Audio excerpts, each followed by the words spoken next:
بسم اللہ الرحمن الرحیم. السلام علیکم ناظرین, دس از می عمر شریف لغاری ایجنٹ اسپیشل کے ساتھ آج پھر آپ کی خدمت میں حاضر ہوں.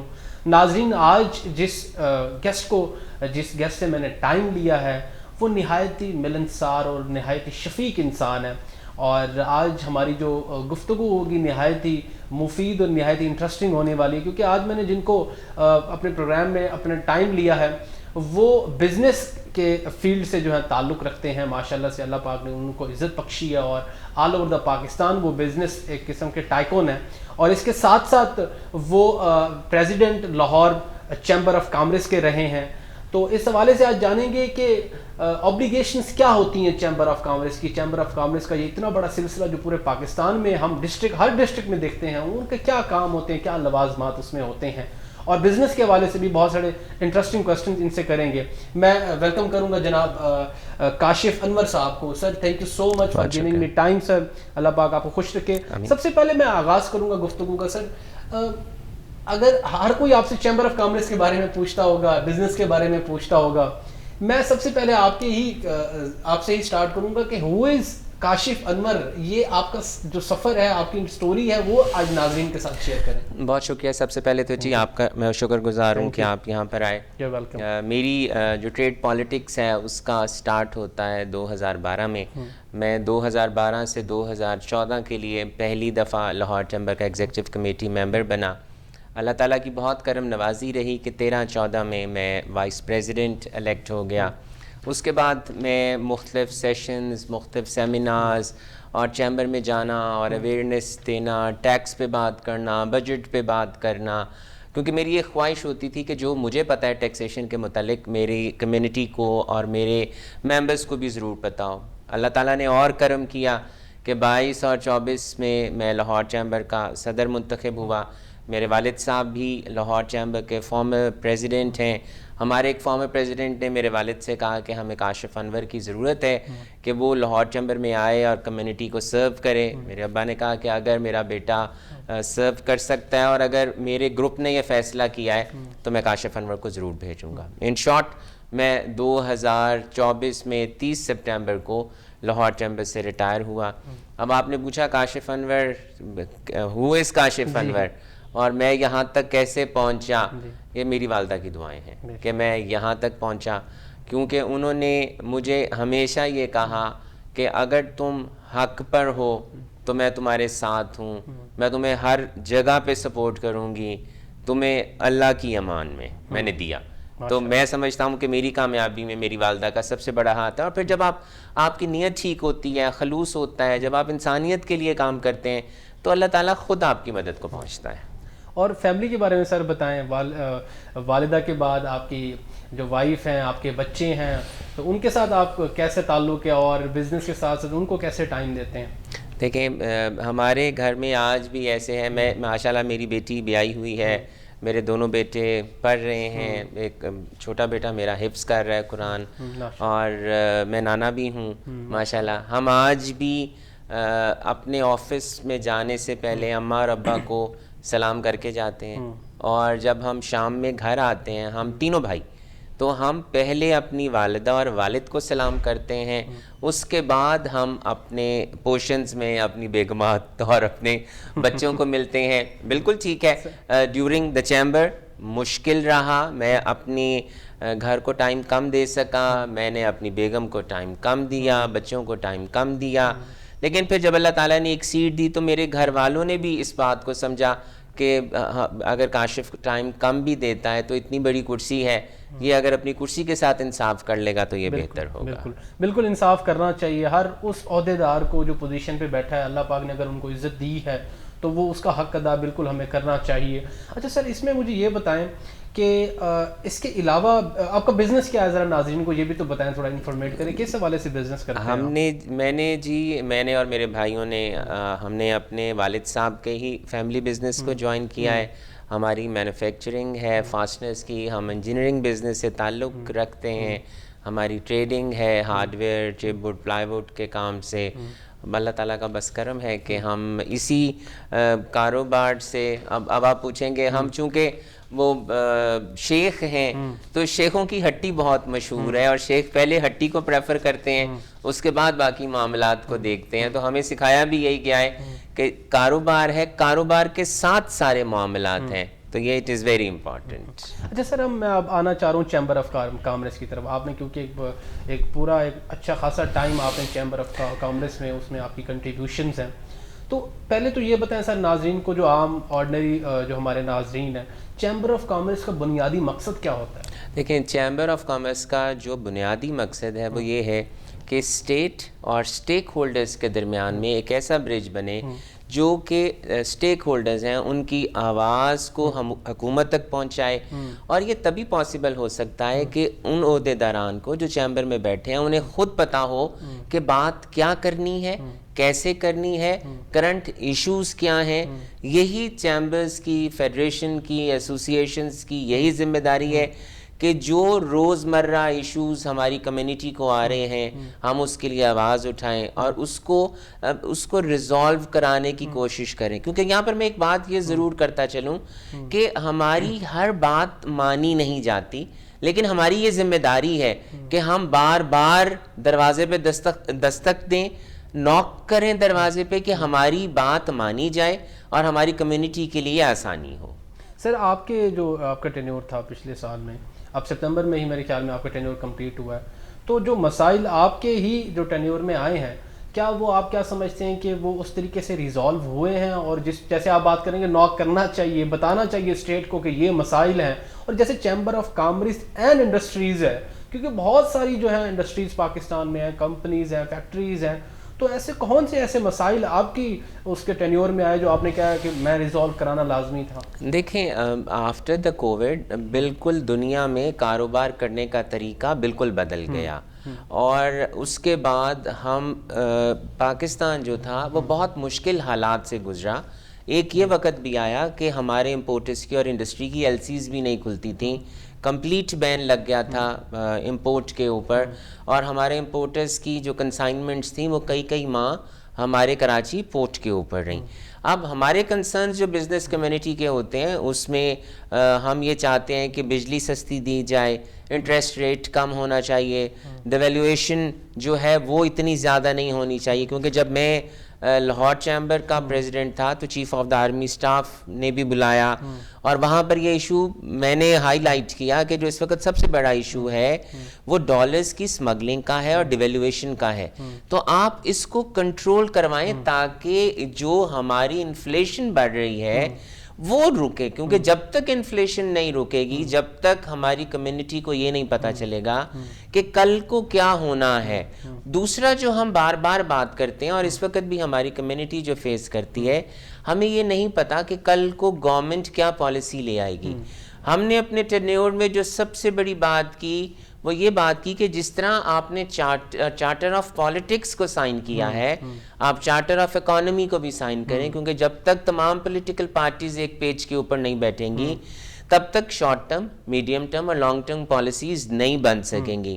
پھر ہمارے ہی ٹرم میں اسموگ کا ایشو ایک بہت بڑا اٹھا, اور اسموگ کی وجہ سے پھر انڈسٹری کو, جو اسٹیل انڈسٹری تھی وہ بہت زیادہ ہرٹ ہوئی. میں یہاں پر یہ بھی بتاتا چلوں الحمدللہ کہ میں لاہور چیمبر کا وہ پہلا پریزیڈنٹ ہوں جس نے running session of the senate کو بھی خطاب کیا, کیونکہ یہ موقع بہت کم پریزیڈنٹس کو ملتا ہے.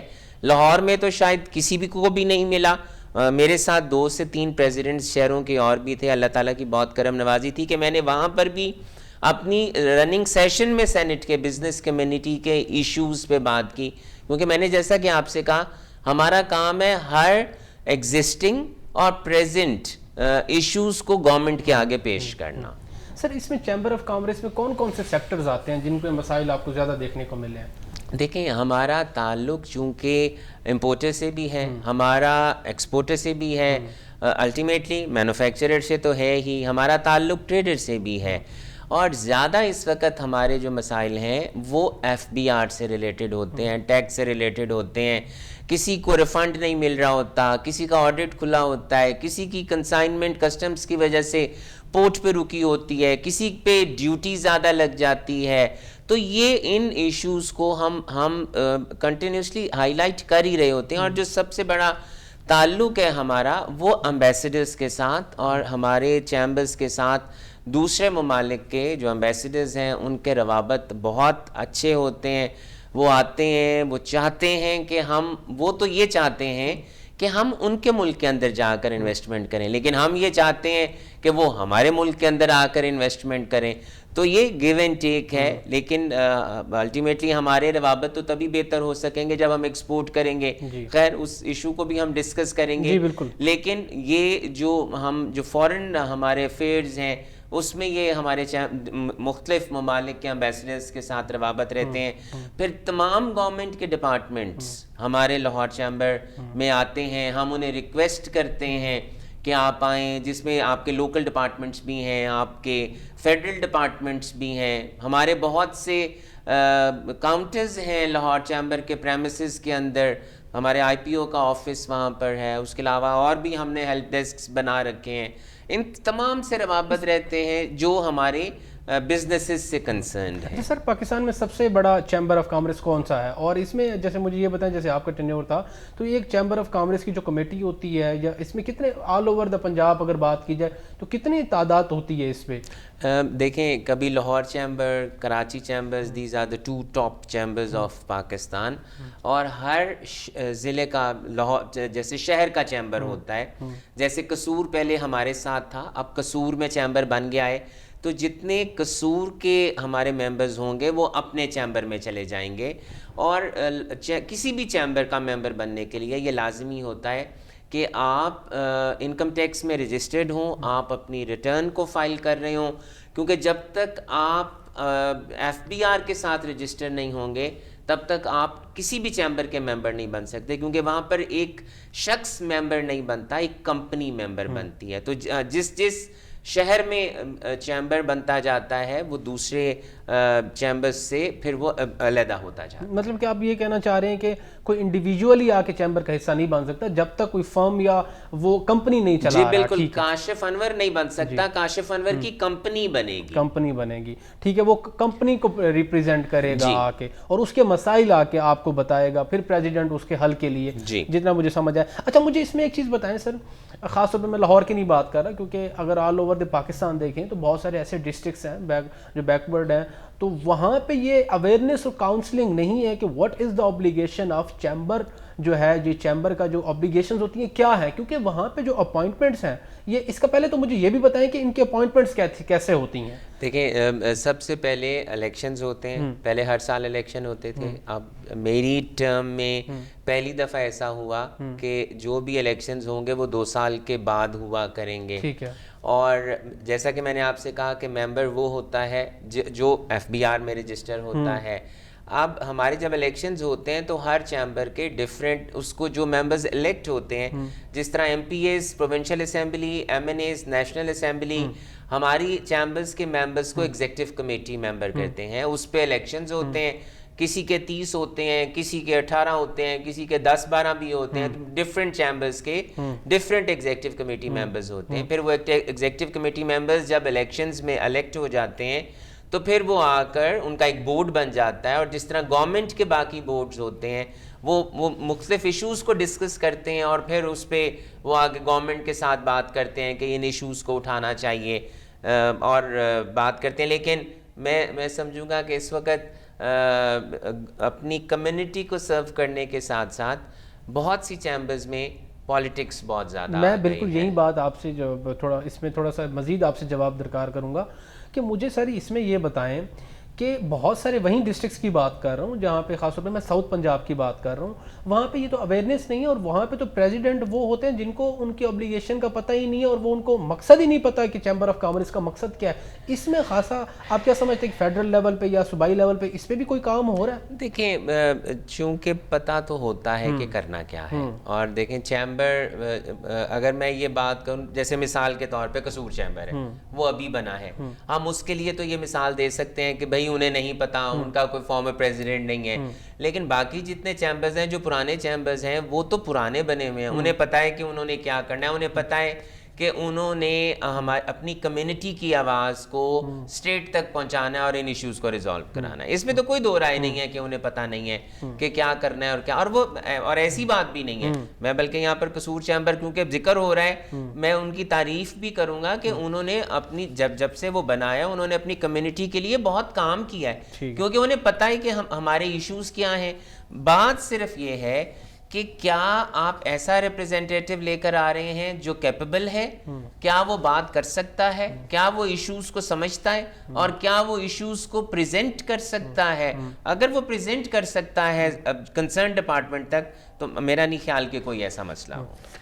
اچھا سر, اس میں یہ بتائیں کہ جو چیمبر آف کامرس کا جو ایک ریونیو جنریٹ ہوتا ہے, جو کیونکہ ملازمین کی بھی تعداد ہوتی ہوگی اور وہاں پہ جو ہے وہ جو آپ کے ممبرز ہوتے ہیں کمیٹی کے, تو وہ ان کو تنخواہیں یہ سلسلہ کیسے چلتا ہے اس میں؟ تو دیکھیں پہلی بات تو یہ کہ ایگزیکٹو کمیٹی ممبرز کی کوئی تنخواہ نہیں ہوتی اور وہ بغیر کسی تنخواہ کے کام کرتے ہیں. بالکل فیس ہوتی ہے ہماری جو اینول رینیولز ہوتی ہیں, اس کے ساتھ بھی کچھ ایسے ڈاکومنٹس ہوتے ہیں جس پہ فیس چارج کی جاتی ہے. مختلف ایونٹس ہوتے ہیں, ڈیلیگیشنز جاتے ہیں, ایگزیبیشنز ہوتی ہیں, ہمارے بہت سے ایکسپوز میں کام کیا جاتا ہے کہ ہم اس کو کروائیں اور وہاں سے ریونیو جنریٹ کرنے کے لیے ہم کچھ اقدامات کریں. تو اس طرح سے ہی ہمارے سالانہ بجٹ کیا ہوتا ہوگا سر؟ دیکھیں مختلف چیمبرز کے مختلف بجٹس ہوتے ہیں, اٹ ویریز, جتنے ایکسپینڈیچر ہوں آپ اس کے مطابق چلتے ہیں. اگر آپ زیادہ اخراجات کریں گے تو الٹیمیٹلی جو کٹی میں پڑے آپ وہ بھی کھا جائیں گے, اور اگر آپ اخراجات کو اپنی انکم کے ساتھ لے کر چلیں گے تو پھر آپ اپنی کٹی کو امپروو کریں گے. اس میں سر ممبر کو مراعات بھی کسی حوالے سے دی جاتی ہیں؟ دیکھیں مراعات اس طرح سے ہوتی ہیں کہ مختلف چیمبرز میں چونکہ مختلف سیکٹرز کے لوگ کام کر رہے ہوتے ہیں تو مختلف سیکٹرز کی کمیٹیاں بنا دی جاتی ہیں تاکہ وہ اپنی جو ایشوز ہیں اس کو بہتر طریقے سے پریزنٹ کر سکیں. اب فار ایگزامپل اگر میرا اسٹیل سے تعلق ہے تو میں ٹیکسٹائل کی بات نہیں کر سکتا. اگر میں صرف امپورٹ کرتا ہوں تو میں ایکسپورٹ کے ایشوز کو اس طرح سے ہائی لائٹ نہیں کر سکتا. تو جب آپ مختلف سیکٹرز کی کمیٹیوں کو بنا دیتے ہیں اور مختلف سیکٹرز کے لوگ آ جاتے ہیں تو وہ اپنے پرابلمس کو, اس کے سلیوشنز کو وہ بہتر طریقے سے, اس سے زیادہ اوبلائج کرنے کا میں نہیں سمجھتا کہ اور چیمبرز کا, کیونکہ under D G T O یہ پرفارم کر رہی ہوتی ہیں, director general trade organisation semi government ادارہ ہوتا ہے لیکن اپنے سورسز سے چل رہا ہوتا ہے, اس سے زیادہ اور کیا اوبلائج کیا جا سکتا ہے. اچھا کاشف صاحب, آپ صدر رہے ہیں, پہلے تو ناظرین کو یہ بتائیں کہ صدر بننے کا طریقہ کیا ہے, اور مجھے یہ بھی بتائیں کہ آپ کیا سمجھتے ہیں کہ کیا اس میں کوئی الٹریشن ہونی چاہیے, کیا جو اسکروٹنائزیشن ہے جو کینڈیڈیٹس ہوتے ہیں اس میں تھوڑی مزید جو ہے وہ ریفارمز کی ضرورت سمجھتے ہیں آپ؟ دیکھیں پہلی بات یہ ہے کہ جب تک آپ کوئی کام نہیں کریں گے تب تک آپ سیکھیں گے نہیں, اور آپ غلطی کر کے سیکھتے ہیں. جب میں پہلی دفعہ ایگزیکٹو کمیٹی ممبر بنا تھا تو شاید مجھے اتنا کچھ نہیں آتا تھا, پھر میں وائس پریزیڈنٹ بنا, میں نے اور بہت کچھ سیکھا. پھر جب میں پریزیڈنٹ بنا تو میرے ایک فارمر پریزیڈنٹ نے میرے والد صاحب کو فون کیا کہ جی وی نو کہ یہ کمیونٹی کے ایشوز کو بہتر طریقے سے اٹھا سکتا ہے تو ہمیں چاہیے کہ ہم اس کو پریزیڈنٹ بنا دیں. تو with the passage of time آپ سیکھتے جاتے ہیں لیکن کچھ نہیں سیکھتے. تو میں بس یہی کہوں گا کہ مختلف سیکٹرز سے لوگوں کو آنا چاہیے, اور جو آفس بیئررز ہیں وہ ایسے ہونے چاہیے کہ وہ کمیونٹی کی آواز کو اٹھا سکیں, گورنمنٹ کے ساتھ بات کر سکیں, ان میں ٹیمپرامنٹ ہونا چاہیے, ان کی اسپیکنگ سکلز ہونی چاہیے, ان سے فارن ڈیلیگیٹس کے ساتھ بات کرنے کا انہیں تجربہ ہونا چاہیے. اور اگر دیکھیں نہیں بھی ہے تو وقت کے ساتھ تجربہ آ جاتا ہے. آپ سینئرز کو کنسلٹ کریں, آپ کے فارمر پریزیڈنٹس آپ کے ساتھ ہوتے ہیں, آپ وقت کے ساتھ سیکھ جاتے ہیں. اچھا سر, میں اب آپ کو ایشوز پہ آ رہا ہوں جو پاکستان کو پچھلے کئی ڈیکیڈ سے ایشوز آتے ہیں. جیسے سب سے پہلا ایشو جو ڈالر کی بات کر لیتے ہیں کہ ڈالر کا جب ریٹ بڑھتا ہے, ٹھیک ہے, یہ تو بڑھ ہی رہا ہے نا سر, وہ کبھی ڈالر رکا تو نہیں ہے میرے خیال میں. تو آپ مجھے یہ بتائیں کہ جب ڈالر کا بڑھتا ہے ریٹ تو اس میں بزنس جو ہے وہ کتنا ایفیکٹ ہوتا ہے؟ دیکھیں ہماری جو انڈسٹری ہے وہ امپورٹ بیسڈ انڈسٹری ہے.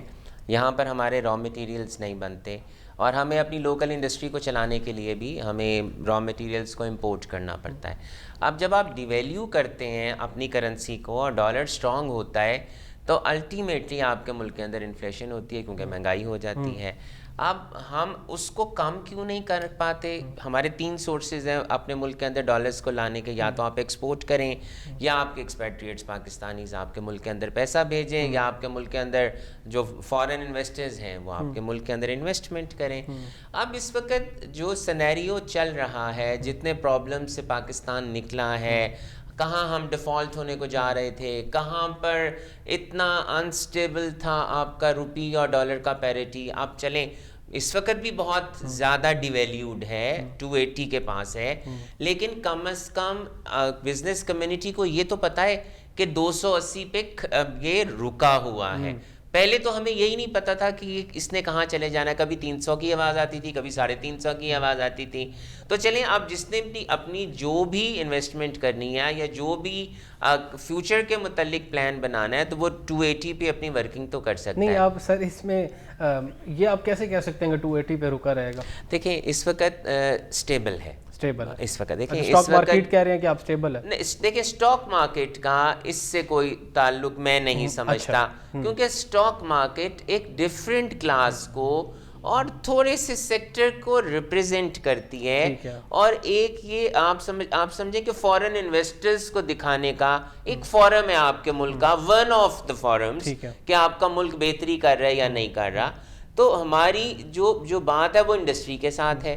جب تک آپ کے ملک کے اندر آپ کی انڈسٹری نہیں چلے گی، جب تک آپ فیول کو امپورٹ کرنا کم نہیں کریں گے، جب تک آپ اپنے اون ریسورسز کے اوپر نہیں جائیں گے، تب تک آپ کے مہنگائی کم نہیں ہوگی۔ اور میں تو یہ بات سمجھتا ہوں کہ جب تک آپ بجلی کو سستا نہیں کریں گے تب تک آپ کے ملک کے اندر کوئی چیز بھی بہتر نہیں ہو سکتی۔ تو اٹ از ویری امپورٹنٹ کہ ہم ابھی سے کام کرنا شروع کر دیں، کیونکہ دیکھیں جو ڈائنامکس اس وقت دنیا کے ہیں، پہلے کلائمیٹ چینج کے متعلق ہم نے بات نہیں سنی تھی، پچھلے کچھ سالوں سے ہم کلائمیٹ چینج کی بات بھی سن رہے ہیں، ہمیں اس کے مطابق چلنا چاہیے، لیکن آج بھی شاید ہم نے واٹر ریزروائرز کے متعلق شاید کچھ نہیں کرنا شروع کیا۔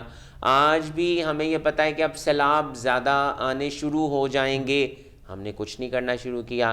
ہاں یہ ضرور کرنا شروع کیا ہے کہ ہم نے مختلف ایجنسیز کے پاس جا کر یہ کہنا شروع کر دیا ہے کہ ہم چونکہ بہت زیادہ افیکٹی ہیں تو آپ ہماری ہیلپ کریں۔ تو لیکن ہمیں اپنے تائیں بھی کام زیادہ بہتر اور کنسٹرکٹیو کرنے کی ضرورت ہے۔ کبھی آپ نے جو ہے سر کبھی بات کی ہے کوئی ریلیونٹ ادارے سے، خاص طور پہ اگر میں بجلی کی بات کر رہے ہیں، کبھی منسٹر سے آپ کی ملاقات ہوئی، آپ نے کوئی سجیشنز دی ہوں آپ کی ٹیم نے مل کے؟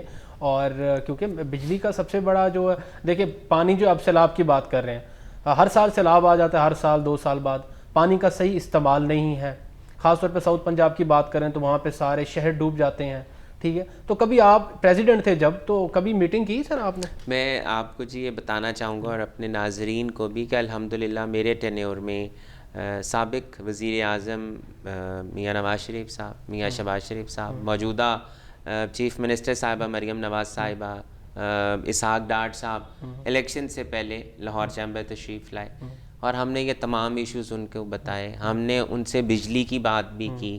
تو دیکھیں جہاں تک ہماری بات ہے کہ ہم کیا ان ایشوز کو اور کنسرنز کو ریلیٹڈ ڈپارٹمنٹس تک اور کنسرنڈ اتھارٹیز تک پہنچاتے ہیں کہ نہیں، ہم پہنچاتے ہیں۔ اس کے بعد بھی ابھی میری ریٹائرمنٹ سے پہلے بھی میں وزیر اعظم شہباز شریف صاحب کو مل کر آیا، ایشوز کو ہائی لائٹ کر کے آیا۔ لیکن میں یہ نہیں کہتا کہ گورنمنٹ کرتی نہیں، دیکھیں بہت سی جگہوں پہ گورنمنٹ بھی مجبور ہوتی ہے، لیکن ہماری یہ خواہش ہوتی ہے کہ ہمارے ایشوز کو ریزالو کیا جائے۔ اب وہ نہیں کرتی یا نہیں کر سکتی، اس کا جواب تو میرا خیال ہے سر یہ مسائل تو عوام کے ہیں، وہ ہمارے ذاتی مسائل نہیں ہیں، سب کے ملے ہوئے مسائل ہیں، ٹھیک ہے؟ گورنمنٹ کی کیا ایسی مجبوری ہے سر، آپ کیا سمجھتے ہیں؟ دیکھیں بات یہ ہے کہ ہم گورنمنٹ دیکھیں سر، میں اس میں sorry to interrupt you, government کم سے کم کوئی نہ کوئی میز تو لے سکتی ہے، کوئی انیشیٹو تو لے سکتی ہے۔ مجھے ایک چیز بتائیں، جو بجلی کا سب سے بڑا مسئلہ ہے، یہ آج کا مسئلہ نہیں ہے، آپ اس چیز کو بہتر سمجھتے ہیں، تو اس کو حل کرنے کے لیے کئی منسٹرز آئے اور یہ دعوے کر کے چلے گئے کہ اگلے 3 مہینے میں یہ جو بجلی ہے یہ اس کا مسئلہ حل ہو جائے گا، یا مہنگائی کی بات کرتے ہیں۔ تو آپ کیا سمجھتے ہیں ایز اے جو ہے citizen of Pakistan, as a Patriot of Pakistan, کہ یہ اس طریقے اس چیز کو کیسے حل کیا جا سکتا ہے؟ دیکھیں سب سے پہلی بات یہ ہے کہ ہم پچھلے کئی سالوں سے آئی پی پیز کو پیسے کیوں دیتے رہے. ہم کیپیسٹی چارجز کے پیسے اس لیے دیتے رہے کہ اس ملک کے اندر اتنی بجلی پروڈیوس ہو سکتی ہے. ہم سوچ کے پیسے دیتے رہے. ہم اس بات کے پیسے نہیں دیتے رہے کہ ہم مہنگی یا سستی بجلی خرید رہے تھے. ہم سوچ پہ پیسے دے رہے تھے. تو یہ تو پھر عوام کے ساتھ زیادتی ہے کہ ہم نے کیوں وہ پیسہ دیا. چلیں آگے آ جائیں, ہو گئی نا غلطی, نو پرابلم. اب ہم سولر پہ آ جاتے ہیں. اب آپ سولر کا جو ہے, اب اس لیے سولر پہ ہمیں یہی نہیں پتا کہ کل کو آپ نے کیا پالیسی دے دینی ہے. کبھی یہ آ جاتا ہے کہ جی جنہوں نے پلیٹس لگائی ہیں ان پہ فکس ٹیکس لگ جائے گا فی پلیٹ. کبھی سولر کا یہ کہتے ہیں کہ جس ریٹ پہ گورنمنٹ لے رہی ہے اس ریٹ کو ریڈیوس کر دیا جائے گا. ابھی آج کل بھی آپ دیکھ لیں کہ پچھلے دنوں ٹیلی ویژن پہ خبر یہ چل رہی تھی کہ جو سولر پلیٹس ہیں ان کی قیمتیں مہنگی بڑھ گئی ہیں, سولر کی قیمتیں بڑھا دی گئی ہیں. تو اب جب اللہ تعالیٰ نے آپ کو سورج دے رکھا ہے, اللہ تعالیٰ نے آپ کو انرجی, گرین انرجی دے رکھی ہے, ہم اس کو کنزیوم نہیں کرنا چاہتے. ان لوگوں کے لیے, کچھ لوگوں کے لیے جو آئی پی پیز کو چلاتے ہیں اور ان کے انٹرسٹس ہیں, اگر آپ ان کچھ لوگوں کے انٹرسٹس کو پورا کر لیں یا کئی کروڑ عوام کے انٹرسٹ کو پورا کر لیں گے تو اب ہم نے دیکھنا ہے. اب اگر میں یہاں پر اوپنلی کالا باغ ڈیم کی بات کروں گا, کیوں نہیں ہم نے بننے دیا, ہم کیوں نہیں بننے دیتے, تو دیکھیں یہ تو ہم نے فیصلہ کرنا ہے نا. اور میں آپ کو ایک اور بات یہاں پر میں بڑے ادب سے بات کروں گا, ہمارے فیصلے کون کرتا ہے؟ کیا آپ کرتے ہیں؟ کیا میں کرتا ہوں؟ ہمارے فیصلے تو وہ کرتے ہیں جو حکومت میں بیٹھے ہیں, جو سینٹ میں بیٹھے ہیں, جو نیشنل اسمبلی میں بیٹھے ہیں, جو پروونشل اسمبلیز میں بیٹھے ہیں. ہماری قسمت کے, مستقبل کے, ہمارے بچوں کے فیصلے تو وہ لوگ کرتے ہیں. تو یہ ذمہ داری تو ان کی ہے نا کہ اگر انہیں کیا نہیں پتا کہ اس وقت کالا باغ ڈیم کا بننا بہت ضروری ہے, کیا انہیں نہیں پتا کہ جو فلڈز آ رہے ہیں واٹر ریزروائرز کا بننا بہت ضروری ہے. کاشف صاحب مزید اس پہ بات کریں گے, ایک چھوٹی سی بریک دیتے ہیں. ناظرین, ول بی رائٹ بیک انشاءاللہ.